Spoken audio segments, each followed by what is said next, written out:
Hi, this is Ranjit, manager learning and development co-author of the book winning it together. आज मैं आपके साथ बात करने वाला हूं एचआर का वो इंटीग्रेशन प्लान, जो बिजनेस इंटीग्रेशन प्लान है, उसमें एचआर का सबसे बड़ा रोल होना चाहिए। एचआर को सेल्स एंड मार्केटिंग की अंडरस्टैंडिंग होनी चाहिए कि सेल्स कैसे होती है, सेल्स के प्रोसेस क्या होते हैं, सेल्स की बेसिक्स क्या होती हैं, सेल्स की बेसिक अंडरस्टैंडिंग कैसे होती है, क्योंकि उसको पता तो हो कि कंपनी के अंदर कमाऊ बेटा कौन सा है और कमाने वाला डिपार्टमेंट कौन सा है। जी हाँ, ऑर्गेनाइजेशन के अंदर दो ही बेटे ऐसे हैं जो कमाने वाले होते हैं, एक प्रोडक्शन, दूसरा सेल्स। क्योंकि प्रोडक्शन यूनिट्स प्रोड्यूस करता है, सेल्स वाला मार्केट में जाके गर्मी को बर्दाश्त करके बड़ी सख्त मेहनत और मुशक्कत के साथ प्रोडक्ट को सेल करता है। कभी कभी बेचारे का बाइक का टायर पंक्चर होता है, गाड़ी खराब हो जाती है, गर्मी में, सर्दी में, बरसात में, रश में, उसको किसी चीज की परवाह नहीं होती, वो मार्केट में जाके अपनी प्रोडक्ट सेल करता है, because this is his bread and butter. On the basis of his bread and butter HR को फायदा होता है। तो एचआर को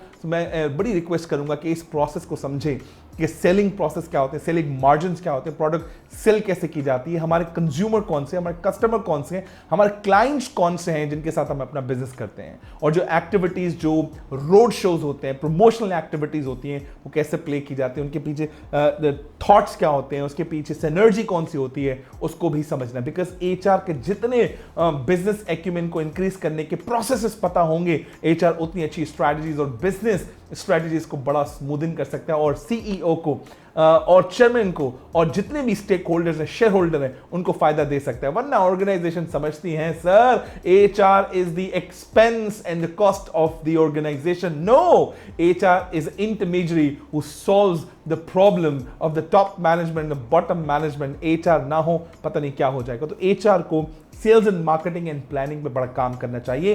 प्रोसेस अंडरस्टैंड करने के बाद न्यू प्रोडक्ट प्लानिंग कैसे होती है, न्यू प्रोडक्ट डिजाइन कैसे होती है, उसकी एसओपीज क्या होती हैं। हालांकि एचआर वो एसओपीज नहीं बनाता, जो भी डिपार्टमेंट बनाता है एटलीस्ट मंथ में एक मर्तबा उनके साथ बैठ के उन प्रोसेस पे, उन पॉलिसीज की बात करे और उनको अंडरस्टैंडिंग दे कि किस तरह से प्रोडक्ट बनती है, और उसी हिसाब से ताकि एचआर एक बड़ा कंपेटिटिव किस्म का बंदा उनको दे सके in case of need of the person, of the head count, or on the basis of this one HR can decide कि what is the role of NPD, ताकि वो अपनी जॉब एनालिसिस बेहतर कर सकें। जॉब एनालिसिस बेहतर करेंगे तो जॉब एप्लीकेशन बेहतर होगी, तो जॉब डिस्क्रिप्शन को बेहतर और अच्छा कर सकते हैं। जब ये दोनों चीजें बेहतर होंगी तो जॉब इनरिचमेंट और जॉब इनलार्जमेंट को बेहतर और अच्छा कर सकते हैं। एचआर को बड़ा फायदा होगा अगर वो सेल्स एंड मार्केटिंग और इन डिपार्टमेंट के अंदर अपना रोल अदा करे। सो पॉइंट नंबर 2 की बात करूंगा, सेल्स अपॉर्चुनिटी एंड प्लानिंग। तो सेल्स कैसे प्लान की जाती है, सेल्स के अंदर क्या अपॉर्चुनिटीज होती हैं,